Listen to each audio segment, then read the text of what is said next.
মদনা দরবার শরীফের আলহাজ হযরত মাওলানা শাহ সুফি মুখতার আহমদ পীর সাহেব রহমতুল্লাহ আলাইহির 15তম ইন্তিকাল বার্ষিকী উপলক্ষে এবং 81তম ইসালে জব মাহফিলের আজকের শ্রদ্ধাভাজন সভাপতি মদনা দরবার শরীফের বর্তমান গদ্দিনশীন পীর আলহাজ হযরত মাওলানা শাহ মোহাম্মদ মাহবুবুর রহমান মতজুল্লাহ আলী, আমার পূর্ববর্তী বক্তা আমার স্নেহধন্য হযরত মাওলানা জিল্লুর রহমান ফারুকি, মাওলানা মুফতি মোহাম্মদ শামসুল আলম মুহিব্বি সহ হাফেজ মোহাম্মদ রুহুল আমিন আশরাফি, মাওলানা শাহ মোহাম্মদ কাউসার, এই ঐতিহ্যবাহী মদনা দরবার শরীফে আগত।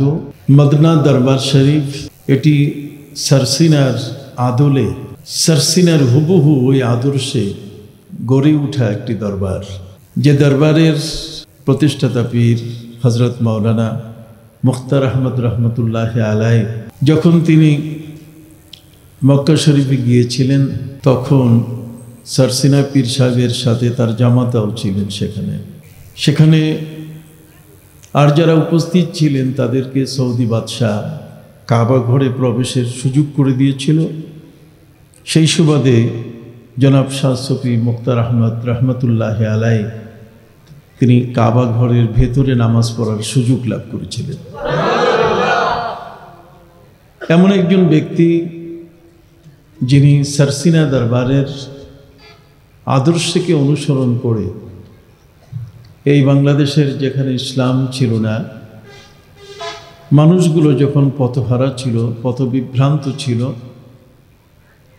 যেখানে কোনো আলেম ওলামার অস্তিত্ব ছিল না, তিনি ওই সমস্ত এলাকায় গিয়ে একমাত্র একজন ব্যক্তির নাম ঠিকানা আমি জানতে পারলাম। সারসিনা দরবারের অসংখ্য ওলামা ইকরামের জীবনী আমার জানা আছে, কিন্তু এতদিন আড়ালে পড়েছিল এই মদনা দরবার শরীফের প্রতিষ্ঠাতা পীর হযরত মাওলানা শাহ সুফি মুখতার আহমদ রহমতুল্লাহ আলাইহির একটি জীবন্ত কাহিনী। সারসিনা দরবার তাকে দায়িত্ব দিয়েছিল যে যেখানে মানুষগুলো হেদায়েতের উপরে নাই, যে মানুষগুলো ইসলামের নিয়ম কানুন মেনে চলে না, সেই জায়গাগুলোতে গিয়ে ইসলাম প্রচার করুন। যে কারণে তিনি তার নিজের জন্মভূমি এই এলাকা ছেড়ে তিনি চলে গিয়েছিলেন কোথায়? চাপাই, রাজশাহী। তিনি চলে গিয়েছিলেন সেই কুষ্টিয়ার মেহেরপুর। এই যে কুষ্টিয়ার মেহেরপুর, গাংনী, এ সমস্ত এলাকায় আমি সফর করি। এত দূর দূরান্তে গিয়ে নতুন পরিবেশে আল্লাহর ওলিদের চরিত্র এর বাইরে ছিল না। হযরতে শাহ জালাল ইয়েমেনি রহমতুল্লাহ আলাই সুদূর আরব ইয়েমেন থেকে এই বাংলাদেশের জমিনে তিনি এসেছিলেন। হযরতে শাহ আলী বাগদাদি রহমতুল্লাহ আলাই সুদূর বাগদাদ শরীফ থেকে এ দেশে এসেছিলেন। শাহ শরফুদ্দিন চিশতি বেহেশতি রহমতুল্লাহ আলাই, যিনি হাইকোর্টের পাশে, ঢাকা হাইকোর্টের পাশে শুয়ে আছেন, তিনি সেই চিশত যেখানে হযরতে খাজা মঈনুদ্দিন চিশতি আজমিরি রহমতুল্লাহ আলাই শোয়া ছিলেন, সেই জন্মভূমি ছেড়ে দিয়ে তিনি চলে এসছেন বাংলার মাটিতে। ইরানের বাল্খ এলাকায় বাস করতেন আল্লাহর এক মহান ওলি হযরতে শাহ সুলতান মাহমুদ বালখি রহমতুল্লাহ আলাইহি। বাল্খ, আমি সেখানে গিয়েছি। ইরানের বাল্খে আল্লাহ আমাকে যাবার সুযোগ দিয়েছেন। শাহ সুলতান মাহমুদ বালখি তিনি একজন রাষ্ট্রপ্রধান ছিলেন। রাষ্ট্রপ্রধান হওয়ার পরও তিনি পীর মাশায়েখ গলিয়া আউলিয়াদের দেওয়া ওজিফা, তাদের দেওয়া নির্দেশ মতে তারা তরিকতের আমল করতেন। সম্মানিত সুধী, হযরতে শাহ সুলতান মাহমুদ বালখি রহমতুল্লাহ আলাই সুদূর ইরানে নদীর পাড়ে একাকী সেখানে বসে বসে তিনি মোরাকাবা করছিলেন। মোরাকাবা শব্দের অর্থ হচ্ছে বিশেষ ধ্যানে ব্যস্ত থাকা, আর তাহান্নুস, আর তাআব্বুদ, বিজাওয়াতিল লায়ালি। আমাদের প্রিয় নবী সাল্লাল্লাহু আলাইহি সাল্লাম যেমন হেরা পর্বতে বিশেষ সাধনায়, বিশেষ ইবাদতে তিনি মগ্ন ছিলেন, যেটাকে সহিহ বুখারীর ভাষায় বলা হয়েছে আত-তাহান্নুস। তাহান্নুস শব্দের অর্থ হচ্ছে একান্তে, নিরিবিলি, লোকালয় থেকে আলাদা হয়ে একটি নিরবচ্ছিন্ন এলাকায়, নিরবিচ্ছিন্ন এলাকায় আল্লাহর ধ্যানে একান্তভাবে ব্যস্ত থাকা। এই জন্য বলা হয় যে কাবা ঘর, এর থেকে 3 মাইল দূরে হচ্ছে হেরা পর্বত। প্রিয় নবী সাল্লাল্লাহু আলাইহি সাল্লাম হেরা পর্বতে তিনি সেখানে বিশেষ ইবাদতে গিয়েছিলেন। সুম্মা হুব্বিবা ইলাইহিল খালা। এই পৃথিবীর মধ্যে আমাদের প্রিয় নবী সাল্লাল্লাহু আলাইহি ওয়াসাল্লামের জন্য আল্লাহ তাআলা একাকী থাকার একটি অন্তর তৈরি করে দিলেন, তার ভিতরে এই ধরনের একটি ভাব তৈরি করে দিলেন, তার কাছে প্রিয় করে তুললেন যে তিনি একাকী থাকবেন। একাকী থাকাটা তার কাছে সবচেয়ে বেশি প্রিয় হয়েছিল। সুম্মা হুব্বিবা ইলাইহিল খালা। একান্তে তিনি নিরিবিলি একটি জায়গায় গিয়েছিলেন, তাও সেটা হেরা পর্বতের প্রায় 2100 কদম উপরে, এর থেকে 70 কদম নিচে যে গুহাটিতে নবী করিম সাল্লাল্লাহু আলাইহি ওয়াসাল্লাম বিশেষ আরাধনায়, সাধনায় তিনি ব্যস্ত ছিলেন। সেই জায়গাটি ছিল এমন একটি জায়গা, সেখানে বসলে পরে কাবা দেখা যায়। কাবা ঘর সেখান থেকে দেখা যায়। এই জন্য বলা হয় কাবা হচ্ছে শরীয়ত আর হেরা পর্বত হচ্ছে মারিফত। একটি শরীয়ত আর একটি কি মারিফত। সম্মানিত সুধী, অতএব ইলমে মারিফত এটি ইসলাম স্বীকৃত একটি বিষয়। আপনি জানেন আমাদের প্রিয় নবী সাল্লাল্লাহু আলাইহি সাল্লামের দরবারে 3 জন সাহাবী এসেছিলেন নবীজির দৈনন্দিন আমল জানার জন্য। প্রতিদিন নবী কি কি আমল করতেন। সাহাবায়ে কিরামের একটি অনুসন্ধিচ্ছ মন ছিল, প্রিয় নবী সাল্লাল্লাহু আলাইহি ওয়াসাল্লামের কাছে গিয়ে সরাসরি তারা জানবেন যে নবীজি প্রতিদিন, প্রতিনিয়ত কি কি তিনি আমল করেন, কাজ করেন। তারা যখন নবী করিম সাল্লাল্লাহু আলাইহি ওয়াসাল্লামের বাড়িতে আসলেন, আসার পরে দেখে নবীজি বাড়িতে নেই। আল্লাহর নবী সাল্লাল্লাহু আলাইহি ওয়াসাল্লাম তিনি সফরে ছিলেন। এই 3 জন ব্যক্তি যারা অনুসন্ধিচ্ছ মন নিয়ে জানার উদ্দেশ্যে প্রিয় নবী সাল্লাল্লাহু আলাইহি ওয়াসাল্লামের বাড়িতে এসেছিলেন। আমার কথা বোঝা যায়? বাড়িতে এসে নবীজিকে না পেয়ে তারা মন খারাপ করলেন যে আমরা 3 জনে মিলে আজকে নবীজি সাল্লাল্লাহু আলাইহি ওয়াসাল্লামের দরবারে এসে তার কাছে আমরা জিজ্ঞাসা করে নেব যে প্রতিদিন তিনি কোন আমলটা করতেন, আমরাও সেই আমলটি করব। নবীজির আমল আমাদের আমল। প্রিয় নবী সাল্লাল্লাহু আলাইহি ওয়াসাল্লামকে না পেয়ে 3 জনে এখন কি করবেন? এই 3 জনে তারা 3 ধরনের সিদ্ধান্তের কথা আলোচনা করলেন। তাদের মধ্যে একজন বললেন যে আজকে আমরা যাই, নবীজি আসলে পরে খবর নিয়ে আবার আমরা আসব। এ গেল একজনের মত। দ্বিতীয়জন তিনি বললেন যে আমরা এখান থেকে যাব না, বরং এখানে থাকি, নবী করিম সাল্লাল্লাহু আলাইহি ওয়াসাল্লাম যখন আসবেন তার অপেক্ষা করি। আরেকজন বললেন যে আমরা একটা কাজ করি, অপেক্ষা করার দরকার নেই। প্রিয় নবী সাল্লাল্লাহু আলাইহি ওয়াসাল্লাম তার স্ত্রীদের মধ্যে হযরতে আম্মা জান আয়েশা রাদিয়াল্লাহু তাআলা সম্পর্কে বলেছিলেন যে আয়েশার কাছে ইসলামের 1/3, 1/3 জ্ঞান তার কাছে আমানত আছে। কাজে প্রিয় নবী সাল্লাল্লাহু আলাইহি ওয়াসাল্লাম প্রতিদিন কি আমল করতেন সে আমলটি আম্মা জান আয়েশা কাছে থেকে সবসময় দেখতেন। তো কাজে আমরা আম্মা জান আয়েশার কাছে প্রশ্ন করি, নবীজির আমল সম্পর্কে উনি বললে আমরা সেই সিদ্ধান্ত নিয়ে আমল করব। 3 জনে 3 ধরনের মন্তব্য, অভিমত পেশ করলেন। শেষ যে ব্যক্তি বললেন আম্মা জান আয়েশার কাছে জানা, বাকি দুজন রাজি হয়ে গেলেন। আম্মা জান আয়েশা রাদিয়াল্লাহু তাআলাকে প্রশ্ন করা হলে তিনি নবী করিম সাল্লাল্লাহু আলাইহি ওয়াসাল্লামের আমলের কথা বললেন। প্রতিদিন বা নবীর চিরাচরিত অভ্যাস অনুযায়ী যে আমলগুলো করতেন সে আমলগুলো কি? আম্মা জান আয়েশা বললেন, নবী করিম সাল্লাল্লাহু আলাইহি ওয়াসাল্লাম যখন তিনি সেজদা করতেন তখন তার সেজদা এত লম্বা হতো, ফাহসানা সুজুদা, তার সেজদা হতো অতি চমৎকার। এত লম্বা সেজদা তিনি করতেন যে তার এই অবস্থায় আমি ভয় পেয়ে যেতাম তিনি মনে হয় বেঁচে নাই। আমি পায়ে চিমটি দিতাম, চিমটি দিলে তখন পা নড়ালে মনে হতো নবী বেঁচে আছেন। এই একটা আমল, সেজদা করলে লম্বা সেজদা, ঘড়ির কাটার সেজদা না। দ্বিতীয় আমল, নবী করিম সাল্লাল্লাহু আলাইহি ওয়াসাল্লাম যখন কোরআন তেলাওয়াত করতেন তখন এমনভাবে তেলাওয়াত করতেন যে তেলাওয়াতে নবী করিম সাল্লাল্লাহু আলাইহি ওয়াসাল্লাম কখনো কখনো আনন্দে দাঁড়িয়ে যেতেন এবং পায়ের পাতার উপরে ভর করে, পায়ের গোড়ালি মাটি থেকে উপরে উঠাইয়া শুধু পাতার উপরে ভর করে তিনি এভাবে কোরআন তেলাওয়াত করতেন যে তার কোরআন তেলাওয়াত করা জীবনে কখনো বন্ধ হবে বলে আমরা মনে করতাম না, যে তিনি পড়া শুরু করেছেন এটা চলতেই থাকবে আর পড়া বন্ধ হবে না।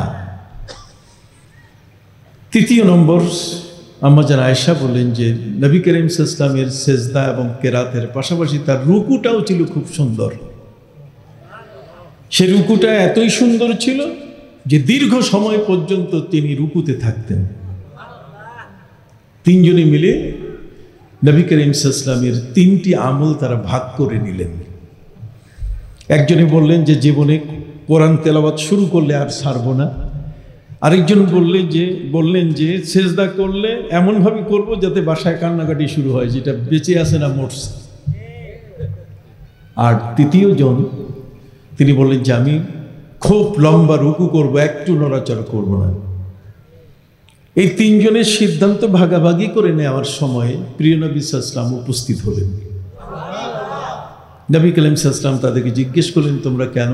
তখন তারা ঘটনা বললেন, আপনাকে না পেয়ে আম্মা জান আয়েশা রাদিয়াল্লাহু তাআলার কাছে আমরা এই আমলটা নিয়েছি। উনি নিয়েছেন যে এমন লম্বা সেজদা করবেন সহজে মাথা উঠাবেন না, আর ইনি এমন রুকু করবেন যে সহজে আর কোমর সোজা করবেন না। আর আরেকজন তৃতীয় জন তিনি বলছেন এমন কোরআন পড়বেন তিনি যে কোরআন পড়া আর বন্ধ হবে না। নবী করিম সাল্লাল্লাহু আলাইহি ওয়াসাল্লাম শুনে বলেন যে না, তোমরা সিদ্ধান্ত বদল করো, তোমাদের এই সিদ্ধান্ত সঠিক নয়।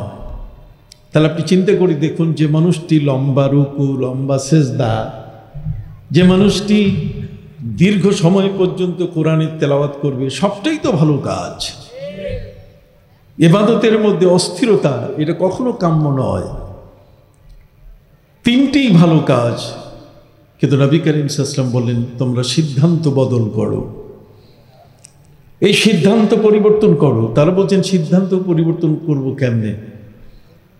নবী করিম সাল্লাল্লাহু আলাইহি ওয়াসাল্লাম তিনি তাদেরকে বললেন ফাত্তাকুল্লাহা মাস্তাতাতুম। পবিত্র কোরআনের আয়াত এটা, আল্লাহকে ভয় করো তোমার সাধ্য মতো, তোমার শক্তি যতটুকু আছে, আরেকজনের দেখে নয়। ফাত্তাকুল্লাহা মাস্তাতাতুম, যতটুকু শক্তি আছে গায়ে, তুমি যতটুকু ধৈর্য ধরতে পারো সেজদায় ততক্ষণ পর্যন্ত করবে। একটানা এত লম্বা সেজদা করো না যাতে করে অন্যের কষ্ট হয়, ধারণা বিপরীত হয়। ফাত্তাকুল্লাহা মাস্তাতাতুম। তখন এই তিনজন সাহাবী মিলে নবী করিম সাল্লাল্লাহু আলাইহি ওয়াসাল্লামকে বলেছিলেন, ইয়া রাসূলুল্লাহ ইন্না লাসনা কাহায়াতিকা, হে রাসূল সাল্লাল্লাহু আলাইহি ওয়াসাল্লাম আমরা তো আপনার মতো নই, আল্লাহ তো আপনার জীবনের সবকিছু ক্ষমা করে দিয়েছেন। লিয়াগফিরা লাকাল্লাহু মা তাকাদ্দামা মিন যামবিকা ওয়া মা তাআখার, আগের পরের সবকিছু আপনাকে ক্ষমা করে দিয়েছেন। কাজে আপনার লম্বা রুকু, লম্বা সেজদা, লম্বা কেরাত এটা না হলেও চলে, কিন্তু আমরা তো এই শুভ সংবাদ পাই নাই। আমাদের বেলায় আল্লাহ বলেন নাই যে আমাদের জীবনের আগের পরে সব মাফ করে দিয়েছেন। তো কাজেই আমরা তিনজনে মিলে যে সিদ্ধান্ত নিয়েছি সেই সিদ্ধান্তেই থাকি। তখন নবী করিম সাল্লাল্লাহু আলাইহি ওয়াসাল্লাম আগুন বরাবর হয়ে গেলেন। তিনি আগুন বরাবর হয়ে গেলেন, তিনি রেগে গেলেন তাদের উপরে। রেগে গিয়ে তিনি বললেন, আনা আলামুকুম বিল্লাহ, আনা আলামুকুম বিল্লাহ ওয়া আন্নাল মারিফাতা ফেলুল কলব। সহিহ বুখারীতে ইমাম বুখারী রাহমাতুল্লাহি আলাইহি তিনি উল্লেখ করেছেন, শিরোনাম দিয়েছেন আনা আলামুকুম বিল্লাহ বাবু মারিফাতিল কলব।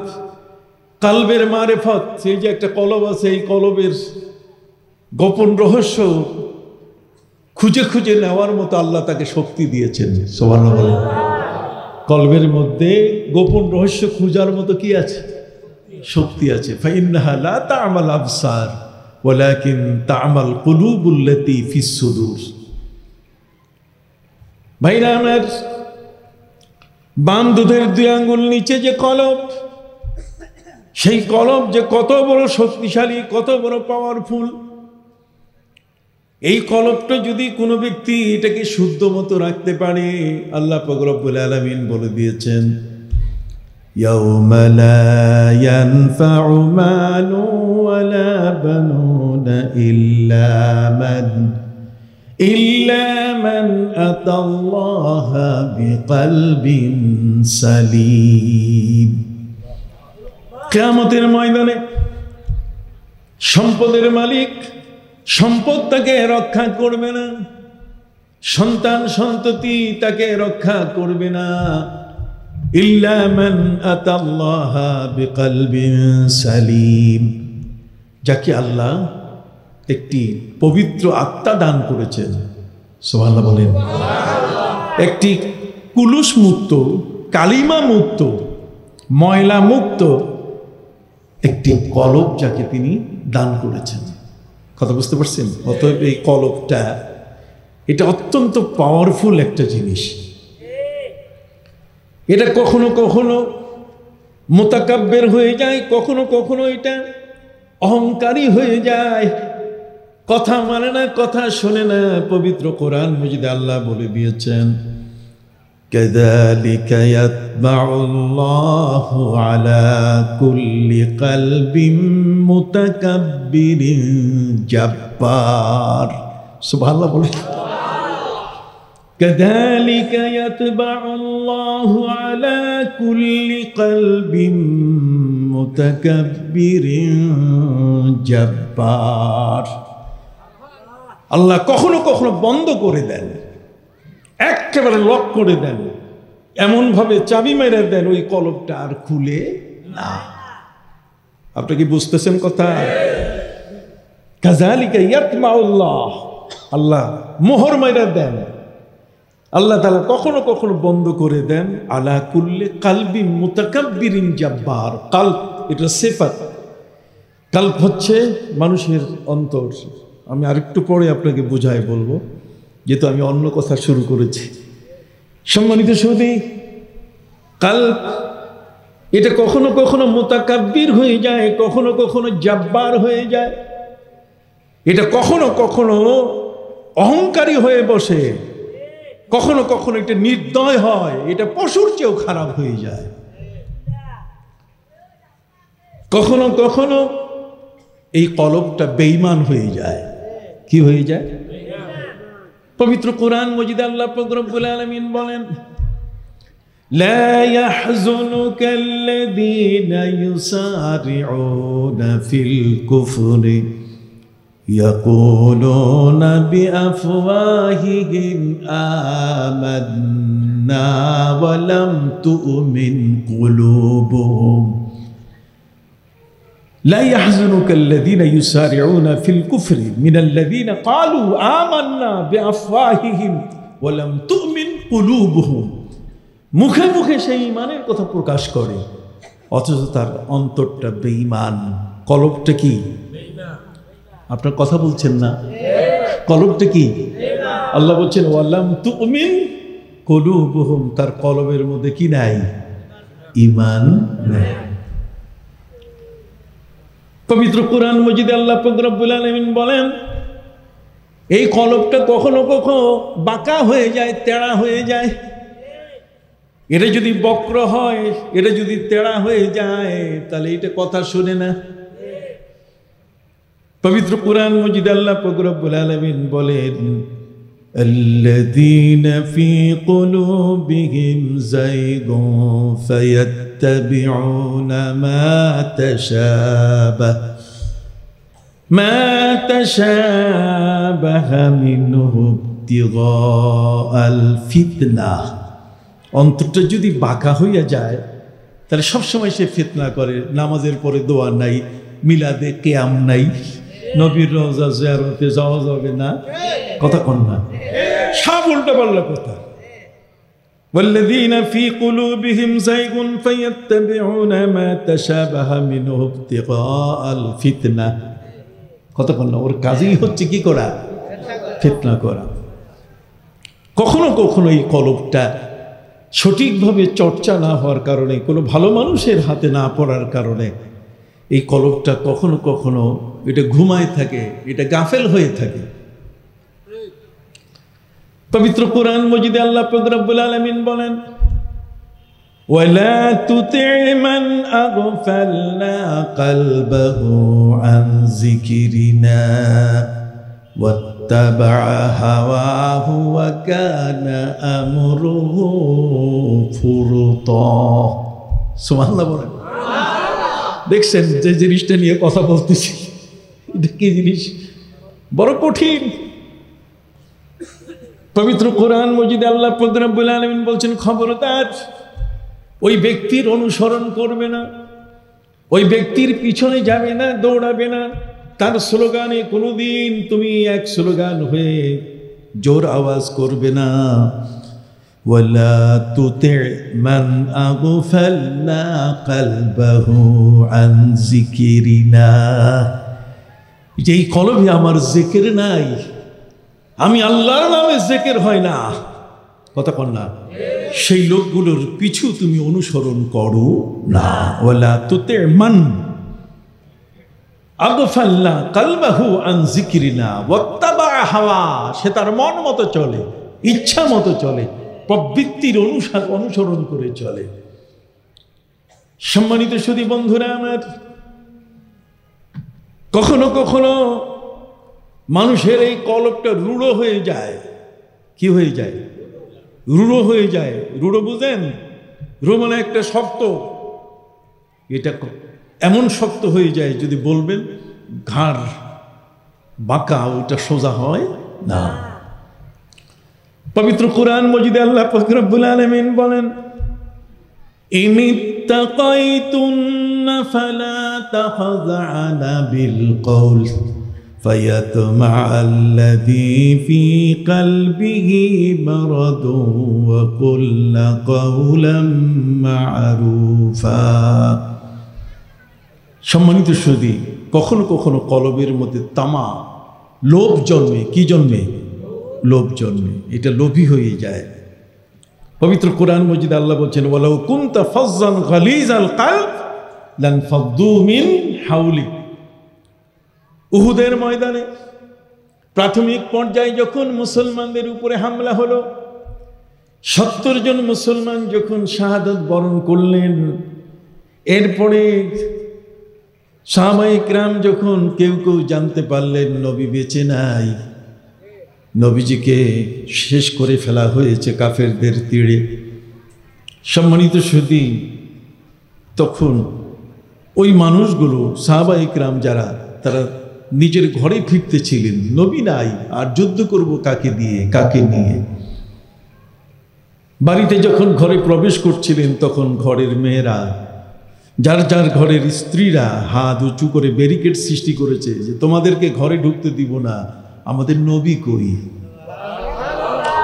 নবীর কথা বল। প্রিয় নবী সাল্লাল্লাহু আলাইহি ওয়াসাল্লাম তিনি ডাক দিচ্ছিলেন, শোনো আবু বকর সিদ্দিক, তুমি আমার হাত ধরে দাঁড় করিয়ে দাও। ওমর, তুমি আমার হাত ধরে দাঁড় করাও। আমি কাফেরদের অপপ্রচারের বিরুদ্ধে আমি ঘোষণা দেব, কাফেরদের আমার সম্পর্কে কাফেররা অপপ্রচার করছে আমি নবী নাই, আমি মারা গেছি। কাজে আমি ওদেরকে দাঁড়াইয়া দাঁড়াইয়া বলতে চাই, আনান নবিয়্যুল কাযিব, আনা ইবনে আব্দুল্লাহ ইবনে আব্দুল মুত্তালিব, আমি মিথ্যুক নবী নই। কথা কন না? আনা ইবনে আব্দুল্লাহ ইবনে আব্দুল মুত্তালিব, আমি আব্দুল্লাহর পুত্র, আব্দুল মুত্তালিবের নাতি। সুবহানাল্লাহ বলবেন না? প্রিয় নবী সাল্লাল্লাহু আলাইহি সাল্লাম তাদেরকে ডাক দেওয়া শুরু করলেন, রে সাহাবীরা, তোমরা কে কোথায় আছো? আমি নবী মারা যাই নাই, এখনো বেঁচে আছি, ফিরে আসো। আল্লাহ তাআলা বলছেন, ওয়ান নাবিয়্যু ইয়াদউকুম মিন ওয়ারাইকুম, নবী তোমাদেরকে ডাকতেছিলেন, আমি নবীর কথাটা রিলে করে তোমাদের কানে পৌঁছাই দিয়েছি। সাহাবায়ে কেরাম যার যার ঘরে প্রবেশ না করে সবাই যখন উহুদের ময়দানে ফিরলেন, ওই মুহূর্তে সেনা আইনের নিয়ম হচ্ছে, যদি যুদ্ধের ময়দান থেকে কেউ পালিয়ে যায় তাহলে ফায়ারিং স্কোয়াডে নিয়ে তাকে মারি ফেলতে হয়। নবী করিম সাল্লাল্লাহু আলাইহি ওয়াসাল্লাম তাদের সাথে খারাপ ব্যবহার করেন নাই। আল্লাহ বলছেন, ওয়ালাউ কুনতা ফাজ্জান গালিজাল কালব। পবিত্র কোরআনের আয়াতটা সামনের থেকে পড়ি, আবার ভালো লাগবে। পবিত্র কোরআন মজিদে আল্লাহ বলছেন, ফাবিমা রাহমাতিম মিনাল্লাহি লিনতা লাহুম ওয়ালাউ কুনতা ফাজ্জান গালিজাল কলবি লানফাদ্দু মিন হাওলিক। হে নবী, আল্লাহর অনুগ্রহে আপনি তাদের সাথে কোমল আচরণ করেছেন। যদি আপনি রূঢ় অন্তরের হতেন তাহলে ওরা সব পালিয়ে যেত, আপনার কাছে আসতো না। তাহলে কলবটা কখনো কি হয়, এটা রূঢ় হয়ে যায়। কথা বুঝেন নাই? আমার এই কলবটা কখনো কখনো এটার উপরে দাগ পড়ে যায়। পবিত্র কোরআন মজিদে আল্লাহ বলেন, কাল্লা বাল রানা আলা কুলুবিহিম মা কানু ইয়াকসিবুন। সুবহানাল্লাহ। মানুষের কর্মকাণ্ডের কারণে এই কলবের আয়নাটার উপরে দাগ পড়ে যায়। কথা বুঝেন নাই? কাজী কলব, ফি কুলুবিহিম মারাদুন ফাযাদাহুমুল্লাহু মারাদা, খাতামাল্লাহু আলা কুলুবিহিম। সব বিধান যা কিছু আছে সব কার উপরে? কলবের উপরে।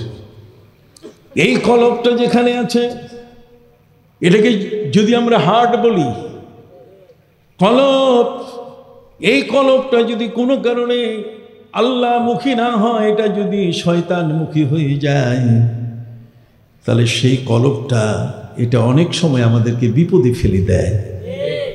এই জন্য সম্মানিত শুধু এটাকে পরিষ্কার করতে হয়। লিকুল্লি শাইইন সিকালাতুন ওয়া সিকালাতুল কুলুবি যিকরুল্লাহ। প্রত্যেকটা জিনিস পরিষ্কারের যন্ত্র আছে। ঠিক আছে, আপনি যান, আমি সময় মতো কথা বলে বিদায় নেব ইনশাআল্লাহ। কি বলেন, ঠিক কিনা? বাবারা, কোনো অসুবিধা হচ্ছে? মেহেরবানি করে শুনেন, কোথায় আসছেন আপনারা, কার দরবারে আসছেন, সরসিনা দরবার, কাকে কি দায়িত্ব দিয়েছি সে কথাটি আপনাদের সামনে বলার জন্য এই কথাগুলো একটু তুলে ধরার চেষ্টা করছি। সম্মানিত সুধী, পবিত্র কোরআন মজিদে আল্লাহ পাক রব্বুল আলামিন কলবকে কেন্দ্র করে এত ব্যাপক আলোচনা করেছেন, যেই কলবের উপরে ভিত্তি করে ইমাম বুখারী আবু আব্দুল্লাহ মুহাম্মদ ইবনে ইসমাইল ইবনে ইব্রাহিম ইবনে মুগিরা আল বারদিসবা আল জৌফি আল ইয়ামানি আল বুখারী, ইমাম বুখারী রহমতুল্লাহ আলাইহি তার সহিহ বুখারীর মধ্যে শিরোনাম তিনি টানছেন বাবু মারিফাতিল কালব, কলবের মারিফত, কলবের গোপনীয়তা, এর গোপন শক্তি। কলবের একটা বিশাল গোপন শক্তি আছে, ওই গোপন শক্তিটা এটা তৈরি করতে হয়। সম্মানিত সুধী, যে কারণে আমাদের প্রিয় নবী সাল্লাল্লাহু আলাইহি সাল্লাম তিনি সাহাবায়ে ইকরামকে বললেন, আনা আলামুকুম বিল্লাহ। তিনজন সাহাবী প্রত্যেকেই বলেছিলেন আমি এমন ভাবে কোরআন তেলাওয়াত করব, কখনো তেলাওয়াত বন্ধ হবে না, এত লম্বা সেজদা করব যে সেজদা দেখে আমার ঘরের স্ত্রী সন্তানেরা কান্নাকাটি শুরু করবে, যেটা মরছে না আছে। রুকু ঠিক এমন ভাবে লম্বা করব। নবীজি বলছেন না। সাহাবা ইকরাম বলছেন ইয়া রাসূলুল্লাহ আলাসনা কাহায়াতিকা, আমরা তো আপনার মতো নই। নবীজি রেগে গেলেন। আল্লাহ তো তোমাদেরকে সুযোগ দিয়েছেন, ফাত্তাকুল্লাহ মাস্তাতাতুম, যতটুকু তোমার শক্তি ততটুকু তুমি আল্লাহকে কি ভয় পাও। আপনার 12 রাকাত তাহাজ্জুদ পড়ার শক্তি নাই, আপনি 4 রাকাত পড়েন। কথা বলেন না?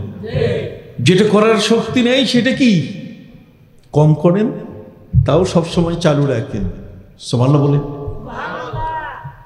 বন্ধুরা আমার, প্রিয় নবী সাল্লাল্লাহু আলাইহি ওয়াসাল্লাম বলেন আলা আলামুকুম বিল্লাহ, আল্লাহর সম্পর্কে তোমাদের চেয়ে আমি বেশি জানি। ওয়া আন্নাল মারিফাতা ফিলুল কলব, আর আল্লাহ চেনার উপায় হচ্ছে কলবের কাজ। কিসের কাজ? ওয়া আন্নাল মারিফাতা ফিলুল কলব, কলবের কাজ হচ্ছে আল্লাহকে চিনা। অতএব কলবটাকে যদি আপনি সই করতে না পারেন, কলবটাকে যদি আপনি এটাকে যদি আয়ত্তে না রাখতে পারেন, এটার মধ্যে যদি রশি লাগাইতে না পারেন, কথা বল না, রশি লাগাইতে না পারলে আপনি ঠিক থাকতে পারবেন না। হযরতে লোকমান নাম শুনেছেন কিনা? হযরতে লোকমান তিনি বলেন ইন্নী খাদামতু 4000 মিনাল আম্বিয়া ওয়া হাসসালতু মিনহুম 8 আশিয়া। হযরতে লোকমান তিনি বলেন আমার জীবনে আমি 4500 নবীর খেদমত করেছি। একজন দুজন নবী নয়, 4500 নবীর খেদমত যিনি করেছেন, সেই লোকমান যার নামে পবিত্র কোরআনের সূরা নাজিল হয়েছে, সূরাতুল লোকমান, বাবার ছেলের সূরা। বাবার দায়িত্ব কি? সন্তানকে কিভাবে লালন করা, পরিপালন করা। সন্তানের দায়িত্ব বাবার উপরে কেমন শ্রদ্ধা করা, মায়ের উপরে কেমন শ্রদ্ধা করা। সূরা লোকমান যদি না পড়া হয় তাহলে ওই বাবা তিনিও জানবেন না সন্তানকে কিভাবে লালন করতে হয়, আর সন্তানও জানবে না যে তার মা বাবাকে কিভাবে সম্মান করতে হয়। বুঝতেছেন কিনা আমি জানি না। একটু মনোযোগ সহকারে দুটো কথা বলে যাই, শুনুন। সম্মানিত সুধী, সূরা লোকমান যেই ব্যক্তির নামে, যাকে লোকমান হাকিম আমরা বলে থাকি, লোকমান কোন নবী ছিলেন না। কিতাবের মধ্যে লেখা আছে মা মিন নাবিয়্যিন ইল্লা কানা হুসনাস সূরা। পৃথিবীর মধ্যে যত নবী এসেছেন সমস্ত নবী ছিলেন সবচেয়ে সুন্দর, দেখার মতো। প্রত্যেক নবী দেখার মতো কি? আপনারা বোবা হয়ে থাকলে তো হবে না। প্রত্যেক নবী দেখার মতো সুন্দর ছিলেন, মানুষ দেখলে চাইয়া থাকতো। প্রত্যেক নবী ছিলেন অপূর্ব সুন্দর, কারো গায়ের রং কালো ছিল না। কোন নবীর গায়ের কালার, চামড়ার রং কি ছিল না? কালো ছিল না। সম্মানিত সুধী, হযরতে লোকমান হাকিম তিনি ছিলেন একেবারে কালো। এই জন্য উলামা ইকরাম বলছেন ওর নবী ছিলেন না। লোকমান ছিলেন হাকিম, তিনি ছিলেন একজন বিজ্ঞানী, একজন চিকিৎসক, একজন মহাজ্ঞানী মানুষ। তার জীবনটা তিনি গড়েছিলেন আল্লাহর নিয়ম অনুযায়ী। এই জন্য আল্লাহ পাক রব্বুল আলামিন খুশি হয়ে তার নামে পবিত্র কোরআনের একটা সূরা তিনি নাজিল করলেন, সূরা লোকমান। হযরতে লোকমান বলেন আমি আমার জীবনে একজন দুইজন নবী নয়, 4500 নবীর আমি খেদমত করেছি। 4500 নবীর খেদমত কপালে নসিব হওয়া ভালো কাজ না মন্দ কাজ? আমাদের যে সমস্ত নেতারা নামাজ পড়ে না, রোজা রাখে না, ঢিং ঢং করে, কত কর আল্লাহর নামে একবারও নেয় না, তাদেরও পিছনে কত মানুষ হাঁটে। জগতের মধ্যে এই ধরনের মানুষ যাদের পিছনে হাঁটলে কোনোদিন আল্লাহকে পাওয়া যাবে দুনিয়া পাওয়া যাবে। ওয়ামান কানাত হিজরাতুহু ইলা দুনিয়া আও ইলা ইমরাআতিন ইয়ানকিহুহা ফাহিজরাতুহু ইলা মা হাজারা ইলাইহি। কিন্তু এই সমস্ত মহান ব্যক্তির জীবনী আমাদের আলোচনায় কারণে দরকার, যাতে করে আমরা বুঝতে পারি একজন ব্যক্তি তার জীবনে ৪৫০০ নবীর খেদমত করছেন। এখন আপনি প্রশ্ন করবেন যে হুজুর এটা কেমন কথা? পৃথিবীতে কিছু কিছু মানুষ, এই জগতে আমরা যারা বাস করছি, আমাদের মধ্যে কিছু মানুষ আমাদের আসলাফ, আমাদের আকাবের, তাদেরকে অস্বীকার করে, তাদের আমলগুলোকে অস্বীকার করে।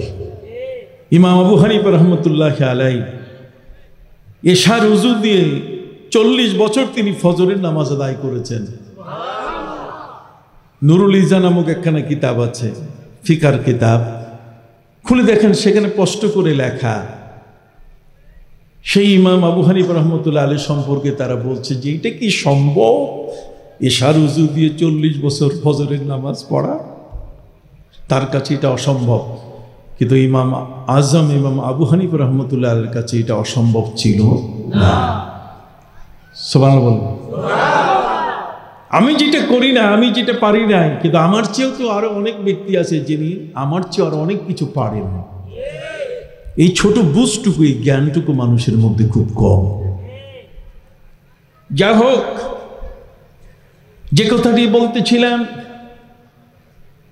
হযরত লোকমানের মতো একজন ব্যক্তি, লোকমান হাকিম, ৪৫০০ নবীর তিনি খেদমত করেছেন। কোন কোন বর্ণায় ৪০০০, যেটা আমি বললাম, ইন্নী খাদামতু আরবাআতা আলাফিন মিনাল আম্বিয়া। ৪০০০০০ মানে এখানে ৪০০০ আরবাআতা আলাফিন, ৪০০০ নবীর আমি খেদমত করেছি, ৪০০০০ নয়। সম্মানিত শুধু সে ৪০০০ নবীর খেদমত করতে গিয়ে কেউ কেউ মনে করবে এটা কি সম্ভব, তারা এটাকে অসম্ভব মনে করে। আসলে অসম্ভব কিছু নয়। হযরতে বাবা আদম আলাইহিস সালাম বেঁচে ছিলেন ৯৬০ বছর। হযরতে নূহ আলাইহিস সালাম, হযরতে নূহ নবী তিনি বেঁচে ছিলেন ১৩৪০ বছর। পবিত্র কোরআন মজিদে যুলকারনাইনের কথা এসছে, ওয়ায়াসআলুনাকা আন যিল কারনাইন। যুলকারনাইন তিনি বেঁচে ছিলেন পৃথিবীতে ১৬৫০ বছর। আর কাহাব, আসহাবে কাহাব, তারা গুহার মধ্যে ঘুমিয়েছিলেন। ওয়ালাবিসু ফি কাহফিহিম সালাসামিয়াতিন সিনিনা ওয়াজদাদু তিসআ। ৩০৯ বছর শুধু ঘুমাইছিলেন, তার বাকি জীবন আরো কত লম্বা ছিল। অতএব হযরতে লোকমান তিনি ১০০০ বছর হায়াত পেয়েছিলেন। ১০০০ বছর হায়াত পাওয়ার মধ্য দিয়ে তিনি ৪০০০ নবীর খেদমত করছেন। এই ৪০০০ নবীর খেদমত করতে গিয়ে তিনি বলেন, কমন ভাবে ৪০০০ নবীর থেকে আমি ৮টা জিনিস শিখেছি। ৪০০০ নবীর সবার মধ্যে ৮টা জিনিস ছিল। যেমন আমাদের প্রিয় নবী সাল্লাল্লাহু আলাইহি ওয়াসাল্লাম বলেছেন, আশারুম মিন সুনানিল মুরসালিন। 10টা জিনিস সমস্ত নবীর সুন্নাত, বাবা আদম আলাইহিস সালাম থেকে নিয়ে আমার প্রিয় নবী সাল্লাল্লাহু আলাইহি ওয়াসাল্লাম পর্যন্ত 10টা নবী, সমস্ত নবীর আমলে পাওয়া যেত। 5টা হলো গলার উপরে, আর 5টা হলো গলার কি নিচে। গলার উপরে 5টা, তার মানে এফাউল লোহা, দাড়ি লম্বা করা। প্রত্যেক নবীর গাল ভরা কি ছিল? দাড়ি ছিল। ওয়াকাসসু শাওয়ারিব, তারা মোষ কাটতেন, মোষ কেটে রাখতেন। কথা বুঝতে পারছেন? ছাঁচতেন না, কাটতেন। আমাদের একদল মানুষ মোট ছাঁচে না, মোট কাটতে হবে। এফাউল লোহা ওয়াকাসসু শাওয়ারিব, কথা বুঝতে পারছেন? ওয়াল মাজমাজা, কুলি করা। নাকের মধ্যে পানি চড়ানো এবং ঝাড়া, এবং আসওয়াক, দাঁত মেসওয়াক করা। 5টা কি? গলার উপর। আর 5টা গলার কি? তার মধ্যে তাকলিমুল আসফার, হাতের নখ কাটা। কি কাটা? হাতের নখ কাটতে গিয়ে এই বুড়া আঙুলটা দিয়ে শুরু করা যাবে না, শুরু করতে হবে শাহাদাত আঙ্গুলে দিয়ে প্রথম শুরু করতে হবে এটা দিয়া, তারপর মধ্যমা, কতক্ষণ না, এরপর শেষেরটা কনিষ্ঠ আঙ্গুল করার পরে তারপরে এই বুড়াটারে কাটতে হবে। কথা বুঝেন নাই? এরপরে বুড়া থেকে নিয়ে বাম হাতের একের কনিষ্ঠ আঙ্গুলি পর্যন্ত কাটতে হবে। আশারুম মিন সুনানিল মুরসালিন। আপনি ওয়াজে আসলেন, কিছু শিখে গেলেন না, নিয়ে গেলেন না, এটা হয় নাকি? আপনাকে নিতে হবে। কথা বুঝতে পারছেন? সম্মানিত সুধী, 10টি হলো নবীদের সুন্নত। সকল নবী মুরসালিন যারা রাসূলগণের সুন্নাত, 5টা গলার উপরে, 5টা গলার কি নিচে। তার মধ্যে আরেকটা হলো ওয়া গুসলুল বারাজিম। গুসলুল বারাজিম শব্দের অর্থ হচ্ছে ওয়াশরুমে, বাথরুমে পানি দিয়ে পরিষ্কার করা। এই পরিষ্কার করাটাকে 3টা ভাগে ভাগ করা হয়েছে। কয় ভাগ? আবার বলেন কয় ভাগ? একটা হচ্ছে ইস্তিবরাহ, একটা হচ্ছে ইস্তিনকা, একটা হচ্ছে ইস্তিনজা। একটা হচ্ছে ইস্তিনজা, একটা হচ্ছে ইস্তিবরাহ, একটা হচ্ছে ইস্তিনকা। এই 3টে জিনিস না হলে আপনি পবিত্র হবেন না। বাথরুমে গিয়েছেন, বাথরুম সারলেন, 3টে জিনিস করতে হবে। কয়টা? সবাই হাত উঠান দেখি, বুঝতেছেন কিনা? মাশাআল্লাহ মাশাআল্লাহ, মদনা দরবার শরীফ জিন্দাবাদ। সম্মানিত সুধী, ইস্তেনকা শব্দের অর্থ হচ্ছে মূল ময়লাটা সরায় ফেলা। ইস্তেনকা নাকি, কতক্ষণ? আরেকটা হচ্ছে ইস্তেনজা, তারপরে পানি ব্যবহার করা। আরেকটা হচ্ছে ইস্তিবরা, ওই পানিটা যেন জায়গা মতো না থাকে, যেন কাপড়ে মুছে ফেলা। তারপরে আপনি পায়জামা পরেন, লুঙ্গি পরেন, ইবাদত করেন, ভিন্ন কথা। কিন্তু এই নাপাক অবস্থা থেকে পবিত্র হওয়ার জন্য কয়টা জিনিস? 3টা জিনিস। কি কি বলেন তো? ইস্তেনকা বলেন না, মূল ময়লাটা সরিয়ে ফেলা, ইস্তেনকা। আরেকটা হলো ইস্তেনজা। ইস্তেনজা শব্দের অর্থ হচ্ছে পানি দিয়ে পরিষ্কার করা, ইস্তেনজা বিল মা। আরেকটা হচ্ছে ইস্তিবরা। ইস্তিবরা শব্দের অর্থ হচ্ছে একটা ভালো কাপড় দিয়ে ভেজা জায়গাটা মুছে ফেলা। কথা বুঝতে পারছেন? আশারুম মিন সুনানিল মুরসালিন, 10টা হলো রসুলদের সুন্নাত। যত রসুল এসছেন, কোন রসুল বাদ নাই। তাতে কি নবী বাদ পড়ছে? জগতে রসুল আসছেন কতজন? সোজা হিসাব, রসুল আসছেন 313 জন। কত? 313 জন। আসহাবে তালুত, বদরের যুদ্ধের যে সংখ্যা, রসুলের সংখ্যাও কি তাই। কত?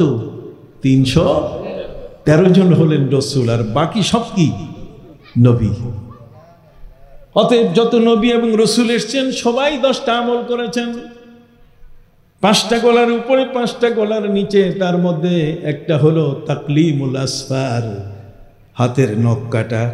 একটা হলো গুসলুল বারাজিম, নাপাক জায়গা পরিষ্কার করা। কতক্ষণ না? ঠিক এমনি করে নাভির নিচ পরিষ্কার করা। হ্যাঁ, খতনা করা। সুবহানাল্লাহ বলেন। এই যে বিষয়গুলো, এগুলো সমস্ত নবী কমন, রসুল কমন ভাবে যেমন করতেন। হযরতে লোকমান তিনি বলছেন 4000 নবীর আমি খেদমত করেছি। 4000 নবী 8টা জিনিসে সবাই একরকম করতেন। সবার ভিতরে এই 8টা জিনিসের আমল পাওয়া হতো। এই 8টি জিনিসের মধ্যে একটি হলো ইজা কুনতা ফিস সালাহ ফাহফাজ কলবাক ওয়া ইজা কুনতা ফি বাইতিল গায়রি ফাহফাজ আইনাক ওয়া ইজা কুনতা বাইনান নাস ফাহফাজ লিসানাক ওয়া ইজা কুনতা বাইনাত তুআমি ফাহফাজ হালাকাক। হযরতে লোকমান তিনি বলছেন 4000 নবীর থেকে 8টা জিনিস পাইছি। কয়টা? 8টা। হইল না? একটু হাত উঁচু করে দেখান, কয়টা? 8টা জিনিস পেয়েছি। এই 8টি জিনিসের মধ্যে একটি হলো ওয়াইজা কুনতা ফিস সালাতে ফাহফাজ কলবাক। যখন তুমি নামাজে দাঁড়াবে তখন তোমার কলবটাতে রশি লাগাইও।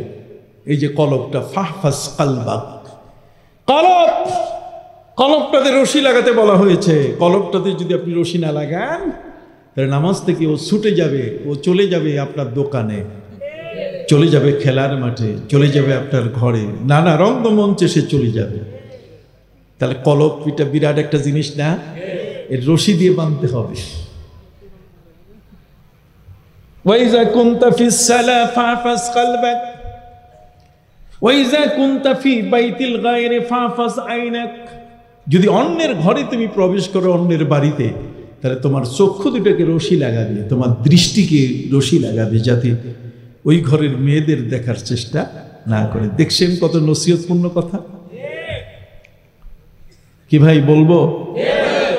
ইজা কুনতা ফিস সালা ফাহফাজ কলবাক ওয়াইজা কুনতা ফি বাইতিল গায়র ফাহফাজ আইনাক। তোমার দুইটা চক্ষুকে তুমি রশি লাগাবে, যাতে এটা ওই ঘরের কাউকে যেন দেখার চেষ্টা না করে, নিম্নগামী করবে। ওয়াকুল লিল মুমিনিনা ইয়াগুদ্দু মিন আবসারিহিম ওয়া ইয়াহফাযু ফুরুজাহুম। আপনি ইমানদার ব্যক্তিদেরকে বলেন তারা যেন তাদের দৃষ্টি নিম্নগামী করে, নারীদেরকে বলেন তারাও যেন তাদের দৃষ্টিকে নিম্নগামী করে। অথচ এখন মেয়েরা বোরকা পরে আর চোখ খুলে রেখে চাঁদপুরে যে বিরাট লঞ্চগুলো লাইট আছে, সাজ লাইটের মতো সারা দুনিয়া দেখে, গেল চলে। দরুদ শরীফ পড়ি, সাল্লাল্লাহু আলা মুহাম্মাদ সাল্লাল্লাহু আলাইহি সাল্লাল্লাহু আলা মুহাম্মাদ সাল্লাল্লাহু আলাইহি أزكى النسب على الحسب أزكى النسب على الحسب كل العرب في خدمته صلى الله على محمد صلى الله عليه صلى الله على محمد صلى الله عليه। আটটার মধ্যে গেল কয়টা? সবাই জোরে বলেন, আটটার মধ্যে গেল কয়টা? বাকি আছে। তৃতীয় নম্বর হলো ওয়াইজা কুনতা বাইনাত তুআম ফাহফাজ হালাকাক। টেবিলে বসে যখন তুমি খাবার শুরু করবে, তাহলে সব তরকারি খাইও না। অনেক প্রকার তরকারি, 7 প্রকার 8 প্রকার 10 প্রকার সবগুলো খাইও না, তোমার পেটে সইবে না। যেটা তোমার দেহের জন্য, স্বাস্থ্যের জন্য ভালো, সেটাই তুমি খাবে। ওয়াইজা কুনতা বাইনান নাস ফাহফাজ লিসানাক। আর যখন অনেক লোকের মাঝখানে তুমি বসবে, খালি কান দিয়ে শুনবে, তুমি কথা কইও না, কথা কইলে রেকর্ড হয়ে যাবে। এটা আস্তে আস্তে তোমাকে বিচারের সম্মুখীন করে ফেলবে। কথা বল। এই গেল 4টা। কয়টা? 4টা। মান সাকাতা সালিমা, যে চুপ থাকলো সে বেঁচে গেল। বাকি 4টার মধ্যে 2টা হলো যা সব সময় করতে হবে, আর বাকি যে 2টা হলো সব সময় ভুলে যেতে হবে। 2টা সব সময় মনে রাখতে হবে, আর 2টা সব সময় কি ভুলে যেতে হবে। সব সময় উঠতে বসতে চলতে ফিরতে সর্বক্ষেত্রে যে জিনিসটা মনে করতে হবে সেটা হলো আল্লাহ। আল্লাযীনা ইয়াযকুরুনাল্লাহা কিয়ামান ওয়া কুউদা কিয়ামান ওয়া কুউদান ওয়া আলা জুনুবিহিম। আল্লাহ, সুবহানাল্লাহ বলেন। উঠা বসা শোয়া সব সময় কার নাম? আল্লাহর জিকির, এটা ভোলা যাবে না। এগুলো 5 নম্বর।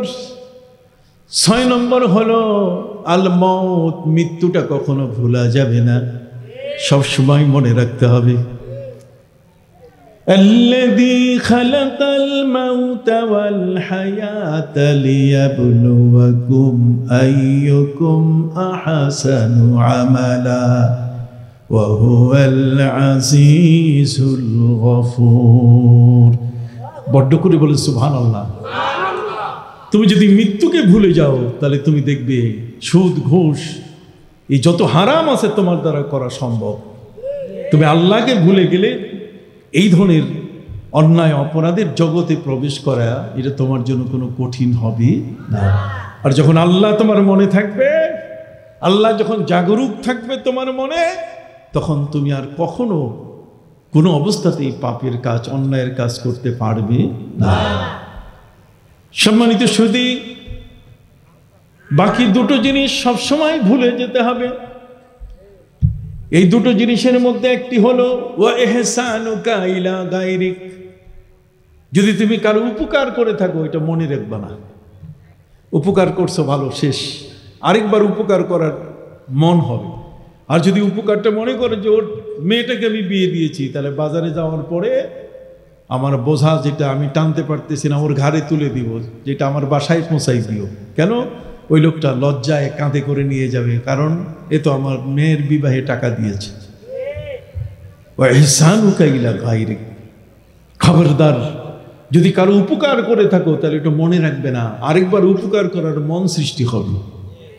আর কেউ যদি তোমাকে গালি দেয় ভুলে যাবে, ওই লোকটাকে তার গালিটাকে ভুলে যাবে, তাহলে তার উপকার করা তোমার জন্য কি হবে?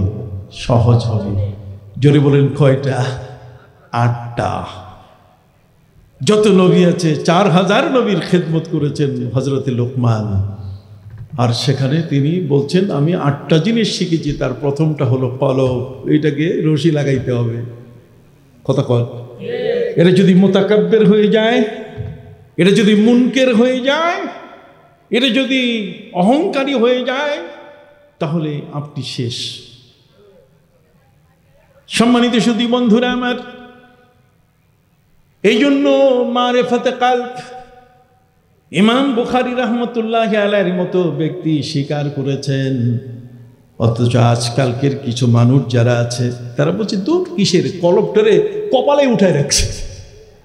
কলবটা তো এমনি বুকে থাকার কথা, বাম দুধের 2 আঙ্গুল কি নিচে, আর এই কয় কলব চলে গেছে হাঁটুতে, কলব চলে গেছে নাকি কপালে। আমি অবাক হয়ে যাই তাদের বক্তব্য, অথচ তাদের বক্তব্যে শ্রোতা অনেক। কি জন্য, যে কি কারণে যে তাদের এত শ্রোতা হয়, এটা আমার বুঝে আসে না। কথা বুঝতে পারছেন? তাদের ওস্তাদরাও তো আমার ছাত্র, তাদেরকে আমি পড়াইছি, কিন্তু এই পড়াই নাই যেই পড়া ওরা বর্তমান জনগণকে পড়াইতেছে। খেয়াল করছেন কথা? যাক, সে বিষয়ে আমি কথা বলবো না। আমি অতটুকু আপনাদের কাছে বলতে চাই যে হযরতে শাহ সুলতান মাহমুদ বালখি রহমতুল্লাহ আলাই, বালখের তিনি সুলতান ছিলেন, তিনি রাষ্ট্রপ্রধান ছিলেন। কিন্তু রাষ্ট্রপ্রধান হওয়ার পরও রাতের বেলায় নিরিবিলি নদীর পাড়ে গিয়ে তিনি ইবাদতে আত্মনিয়োগ করতেন। রাতের বেলায় ইবাদতে আত্মনিয়োগ করতেন একজন রাষ্ট্রপ্রধান।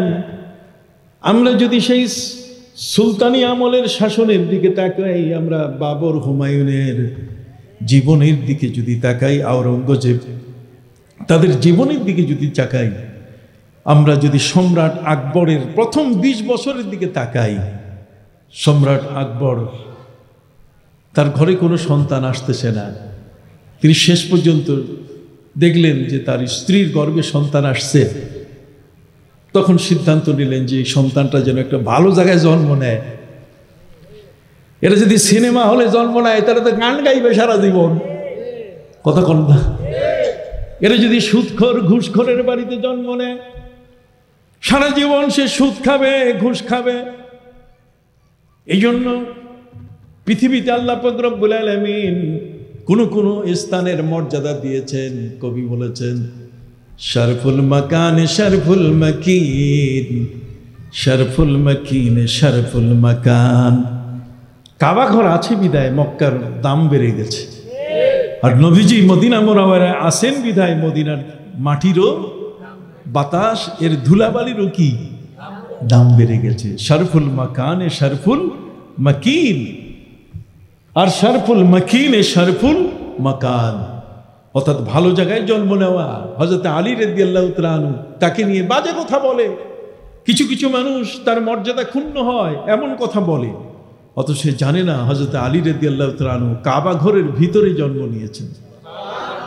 তার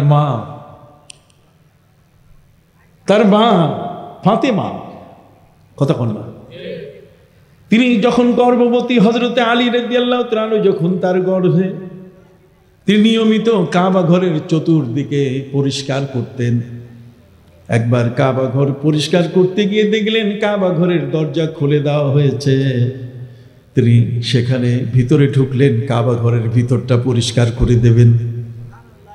সেখানে যাওয়ার পরে তার দর্জাহ, তার গর্ভের বেদনা শুরু হয়, গর্ভে ব্যথা শুরু হয়ে যায়, বাচ্চার প্রসব বেদনা শুরু হয়ে যায়, এবং সেখানে কাবা ঘরের ভেতরে তিনি হযরতে আলীকে জন্মদান করেন। এমন একটা জায়গায় জন্ম নিয়েছেন হযরতে আলী, তাকে নিয়ে তুমি সমালোচনা করো, বাবা আরেকটু থামো, আরো বয়স হোক, আরেকটু থামো, একটু থামো, আর আগাইও না, এই পর্যন্তই থামো। তোমার জীবনে অনেক কল্যাণ আছে, কিন্তু এগুলো যদি তুমি না লক্ষ্য করো তাহলে কিন্তু সেই কল্যাণ ভেসে যাবে কচুরি পানার মতো। কথা কি বুঝতে পারছো? এই জন্য শরফুল মাকিনে শরফুল মাকান, সম্রাট আকবরের স্ত্রীর গর্ভে সন্তান। সম্রাট আকবর তিনি সিদ্ধান্ত নিলেন, তার পীর তিনি হলেন সেলিম চিশতি, যিনি হলেন হযরতে খাজা মঈনুদ্দিন চিশতি রহমতুল্লাহ আলাইহির খলিফা। ফতেপুর সিকরি, আগ্রার কাছে ফতেপুর সিকরি, এই ফতেপুর সিকরিতে সেখানে তার পীর, তার নাম হলো সেলিম চিশতি। নাম কি? সেলিম চিশতি। সম্রাট আকবর তিনি সিদ্ধান্ত নিলেন যে আমার এই বাচ্চাটা যেন আমার পীরের বাড়িতে জন্ম নেয়, তাহলে এটা নেককার হবে, এটা দিনদার হবে, এটা পরহেজগার হবে, যেহেতু ওই জায়গাতে ভালো মানুষের আনাগোনা। একটু সুবহানাল্লাহ বলবেন না? আপনি কেন এখানে আসছেন? উহিব্বুস সালিহিনা ওয়া লাস্তু মিনহুম লাআল্লাল্লাহা ইয়ারযুকুনি সালাহা। আমি ভালো মানুষ হতে পারি নাই, ভালো মানুষের সঙ্গী হওয়ার কারণে একদিন আমিও তাদের সঙ্গী হয়ে আল্লাহর জান্নাতে যাব। হযরত আল্লামা শেখ সাদি রহমতুল্লাহি আলাইহি বলেছেন, শুনিদাম কে দররোজ উম্মীদ বিম, শুনিদাম কে দররোজ উম্মীদ বিম, বদারা ববকশদ বনে কা করিম।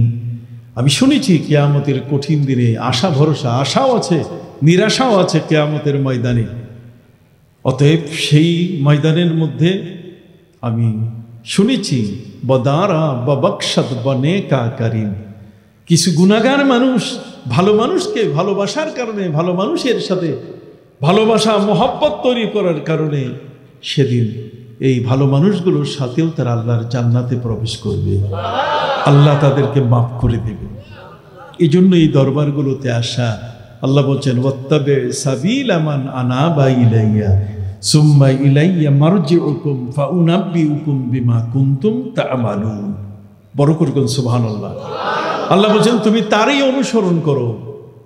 ওয়াত্তাবি সাবিলা মান আনাবা ইলাইয়া, যে আমার উপরে আগের থেকেই রুজু হয়ে আছে, আমি আল্লাহ ছাড়া কিছু বুঝে না, সেই লোকটাকে খুঁজে বের করো। সেই লোকটা তোমার জীবনে বড় প্রয়োজন। এই জন্য হযরতে শাহ সুলতান মাহমুদ বলখি রহমতুল্লাহ আলাইহি আল্লাহর পথে বিশেষ ইবাদতে আত্মনিয়োগ করতে গিয়ে নদীর পাড়ে তিনি বসা, তার কাছে গায়েবী আওয়াজ এসে গেল যে তুমি এখানে বসে আছো, নদীতে একটা মাছ ভেসে উঠবে, ওই মাছের পিঠে তুমি উঠবে, মাছটা যেখানে নিয়ে যাবে সেখানে তুমি ইসলাম প্রচার করবে। মাছ ভেসে উঠল, নজর দিয়ে দেখলেন সত্যি মাছ। তিনি মাছের পিঠের উপরে বসলেন, মাছকে জিজ্ঞাসা করলেন, রে মাছ তুমি কোথায়, আমাকে নিবে বলো। মাছ বলে দিল, জবান খুলে গেল। পবিত্র কোরআন মজিদে আল্লাহ বলেন, আনতাকানাল্লাহুল্লাযী আনতাকা কুল্লা শাই। আমার আল্লাহ এত বড়, তিনি শক্তিশালী, তিনি যে কোনো সৃষ্টির মুখে আওয়াজ, তার ভাষা তিনি বের করতে পারেন। উস্তুনে হান্নারা নবীর সাথে কথা বলছে না? হরিণী নবীর সাথে কথা বলছে না? পাথর নবীর সাথে কথা বলছে না? সুবহানাল্লাহ বলে, নবীকে সালাম দিয়েছে। অতএব এগুলো ভুলে গেলে চলবে না। যিনি ভালো, তার কদর এখনো আছে। পথে ঘাটে চলাফেরায়, উঠা বসায়, নদ নদী সাগর সবখানে, পাহাড় সব জায়গায় তাকে চিনে তারা। এই প্রাণীগুলো, এই সৃষ্টি মাখলুকগুলো, এরা কিন্তু ভালো মানুষকে কি চিনে। না হলে নবী করিম সাল্লাল্লাহু আলাইহি ওয়াসাল্লামের সাহাবীরা সেই হুনাইনের যুদ্ধে যখন তারা গিয়েছিলেন, জঙ্গলের মধ্যে আশ্রয় নিতে গিয়ে তারা বলেছিলেন, ইয়া আইয়াতুহাল হাশারাত উখরুজু মিনহা, রে এই বনের যত হিংস্র প্রাণী সব বের হয়ে যাও। নাহানু মিন আসহাবি রাসূলিল্লাহি সাল্লাল্লাহু আলাইহি ওয়াসাল্লাম, আমরা প্রিয় নবী রাসূল করিম সাল্লাল্লাহু আলাইহি ওয়াসাল্লামের সাথী, অতএব ছেড়ে দাও। সাপ, বাঘ, বাঘিনী সব বের হয়ে গেছে, কেউ জঙ্গলে থাকে নাই। তাহলে বোঝা গেল, আল্লাহর সাথে যদি আপনার প্রেম থাকে, নবীর যদি প্রেমিক হতে পারেন, ভালো মানুষ যদি হওয়া যায়, তাহলে এই আওয়াজ ওই পশু প্রাণীগুলো পর্যন্ত পালন করে। আপনি দেখেন পশু প্রাণীরা কিভাবে আল্লাহর ওলিদেরকে চিনে। বেশের হাফি নামে একজন ব্যক্তি আছেন, ইনি ছিলেন মদখোর। আপনি কি শুনতেছেন? বেশের হাফি কি? একজন মদখোর মানুষ। বাগদাদে মদের আড্ডাখানায় তিনি পড়ে থাকতেন। একদিন একজন দরবেশ তাকে খুঁজতেছে, দরবেশ খুঁজতেছে, কিন্তু খুঁজে পায় না। দরবেশ খুঁজতে খুঁজতে গিয়ে দেখলো যে লোকটা, বেশের নামের লোকটা, মদের আড্ডাখানায় মাতাল হয়ে পড়ে আছে। তিনি দরবেশ মানুষ, হাজারো বলেন, তিনি তো মদের আড্ডাখানায় ঢুকতে পারেন না। মদের আড্ডাখানার বাইরে থেকে তিনি ওই মদের পাহারাদারকে বললেন, এখানে বেশের নামে কেউ আছে কিনা? কয় আছে, সে তো মদে মাতাল। কয় তার কানে বলে দাও, আমি একজন ব্যক্তি এসেছি, তার সাথে দেখা করব, 2 মিনিট কথা বলে আমি চলে যাব। কয় সে কি আসবে? কেউ বলো না। এই মদে মাতাল অবস্থায় তার কাছে গিয়ে যখন এই দরবেশের কথা জানালো যে একজন বৃদ্ধ মানুষ, পাকা চুলওয়ালা মানুষ, দেখতে শুনতে আমাদের মতো না, একটু ভিন্ন ধরনের, সেই লোকটা আপনাকে ডাকতেছে। ওই অবস্থায় সে গঙ্গাইতে গঙ্গাইতে সামনে আসলো। আসার পরে বলছে, কে তুমি? এসছো কেন? তখন দরবেশ তাকে বলেন, শোনো, তুমি গত রাতে এই মদের আড্ডাখানা থেকে বাড়িতে ফিরেছিলে, রাস্তার মধ্যে কোনো আরবি লেখা কাগজ খুঁজে পেয়েছিলে? হ্যাঁ পেয়েছিলাম। এইটা নিয়ে তুমি বাড়িতে যত্ন করে তুমি আলমিরার উপরে উঁচু জায়গায় রেখেছিলে কিনা? হ্যাঁ রেখেছিলাম। ওই কাগজের আরবি লেখাটা ছিল কোরআনের আয়াত। কোরআনের আয়াত, তার মানে বিসমিল্লাহির রহমানির রহিম লেখা।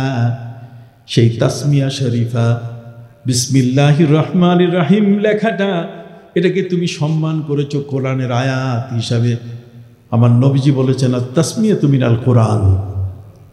তাসমিয়া হলো বিসমিল্লাহির রহমানির রহিম হলো কোরআনের কি? এটা আয়াত। কথা বুঝতে পারছেন? অতএব সম্মানিত, শুধু 113টা আয়াত, এটা না হওয়া পর্যন্ত বোঝা যেত না যে কোন সূরা নাজিল শেষ হলো আর কোনটা শুরু হলো। কথা বুঝতে পারছেন? সম্মানিত শুধু বিসমিল্লাহির রহমানির রহিম লেখা কাগজটা বাগদাদের রাস্তার উপরে পড়েছিল, ধুলার উপরে।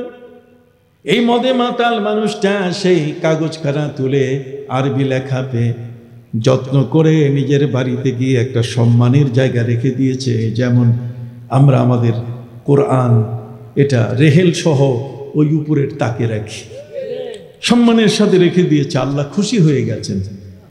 দরবেশ বলছে, তুমি এই ভালো কাজটা করার কারণে আল্লাহ তোমাকে মাফ করে দিয়েছেন। যে সময়ে দরবেশের সাথে এই বেশেরের কথা হচ্ছিল, তখন তার পায়ে কোনো জুতা ছিল না।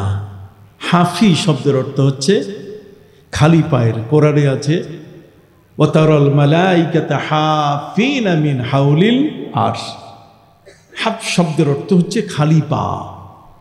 বেশের হাফি খালি পায়ে দরবেশের সাথে কথা বলতেছেন। দরবেশ বললেন, আল্লাহ তোমাকে মাফ করে দিয়েছেন। বেশের হাফি সে অবাক হয়ে বলছে, আল্লাহ আমাকে মাফ করতে পারেন? অসম্ভব, আমি মদখোর, মদে মাতাল। দরবেশ বলছেন, না, তোমাকে আল্লাহ ক্ষমা করে দিয়েছেন কোরআনের তাজিম করার কারণে। তাই নাকি? তাহলে যদি ক্ষমা করে থাকে, তাহলে সেই মহান আল্লাহর কাছে আমি প্রমিস করলাম, ওয়াদা দিলাম, আর এই জীবনে কোনোদিন মদের আড্ডাখানায় ফিরবো না।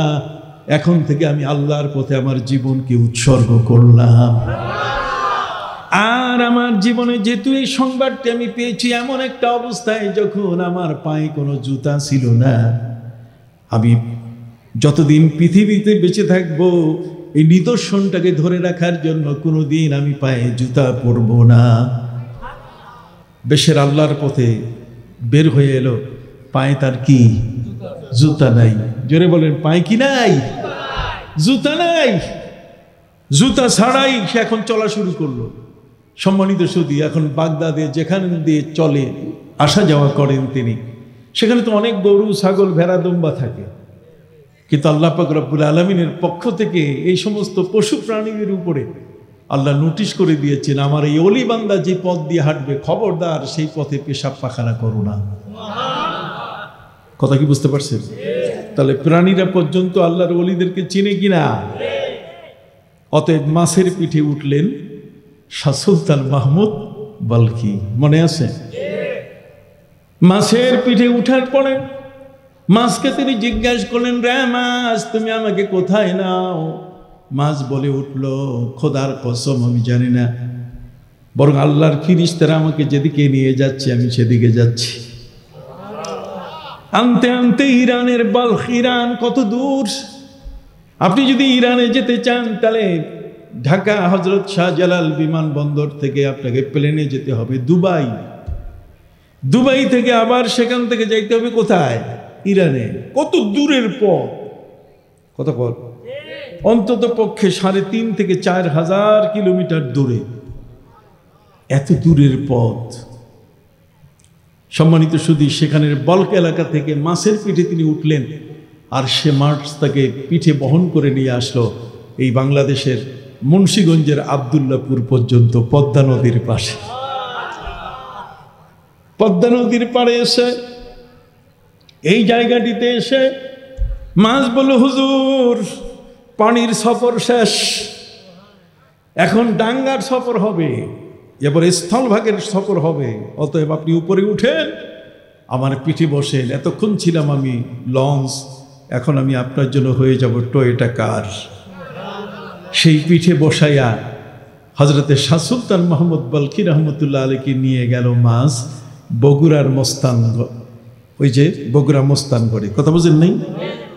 তাহলে বগুড়ার মস্তানগড়ে নিয়ে গেল। যারা আপনারা এসছেন গাংনী থেকে, বা যারা রাজশাহী থেকে এসছেন, চাপাই থেকে, কতক্ষণ না নওগাঁ থেকে যারা এসছেন, আপনারা অবশ্যই জানবেন যে ওই যে বগুড়ার মহস্তানগড়, এই মহস্তানগড়ে তিনি চলে আসলেন মাহি সাওয়ার, মাছের পিঠে আরোহী হয়ে হযরত শাহ সুলতান মাহমুদ বলখি রহমতুল্লাহ আলাই। আল্লাহর ওলিরা শিখে এইভাবেই নিজের বাড়িঘর ছেড়ে দিয়ে তারা আল্লাহর দ্বীন প্রচার করার জন্য পৃথিবীর এক প্রান্ত থেকে আরেক প্রান্তে চলে যান। ঠিক এমনই এই মদনা দরবার শরীফের যিনি প্রতিষ্ঠাতা পীর সরসিনার পীরে মরহুমের নির্দেশে তিনি চলে গিয়েছিলেন কোথায়? মেহেরপুর। চলে গেছিলেন গাংনী, চলে গেছিলেন সেই চাঁপাই নবাবগঞ্জ সহ উত্তরবঙ্গের সেই সমস্ত এলাকাগুলোতে যেখানে মানুষগুলো দিনের বেলায় বাইরে পেশাব পায়খানা করে, খোলা ময়দানে। আর সেই মানুষগুলো কোরআন হাদিসের কথা জানতো না। তিনি সেই এলাকাগুলোতে গিয়ে মাদ্রাসা করেছেন, কতক্ষণ না আলেম তৈরি করেছেন, পরিবেশ তৈরি করে দিয়েছেন। আল্লাহু আকবার বলেন। তাহলে এমন একজন মহান ওলির দরবারে আজকে আমরা এসেছি। কি ভালো কাজ করছি কিনা? হাত উঁচু করে বলেন, ভালো কাজ করছি কিনা? এই জন্য আমি আমার ভাইদের খেদমতে আরজ করতে চাই, রাত প্রায় 1টা, আমাকে এখন ঢাকা যেতে হবে। আপনি জানেন আমি অসুস্থ মানুষ, হার্টের মধ্যে আমার মেশিন লাগানো আছে। কথা বুঝতে পারছেন? কাউসার, আমি তাকে আহ্বান করছি, কাউসারকে একটু ডাকেন, সে আসুক। অনেক লম্বা কথা বলার সুযোগ ছিল, কতক্ষণ না। আবার যদি কখনো আসি আপনাদের কাছে, ইনশাআল্লাহ আমি লম্বা কথা বলবো। আমি এতটুকু কথা আপনাদের কাছে বলতে চাই, যা পবিত্র কোরআন মজিদে আল্লাহ পাক রব্বুল আলামিন আমাদেরকে বলে দিয়েছেন পরিষ্কার, ফাআম্মা মান তাগা ওয়া আসারাল হায়াতাদ দুনিয়া ফাইন্নাল জাহিমা হিয়াল মাওয়া। আপনি যদি দুনিয়া ছাড়া আর কিছু না বুঝেন, আল্লাহ পরিষ্কার বলে দিয়েছেন, তাহলে জাহান্নামটাই আপনার ঠিকানা, এটা আপনি বুঝে নেন। ওয়াম্মা মান খাফা মাকাম রাব্বিহি ওয়া নাহান নাফসা আনিল হাওয়া।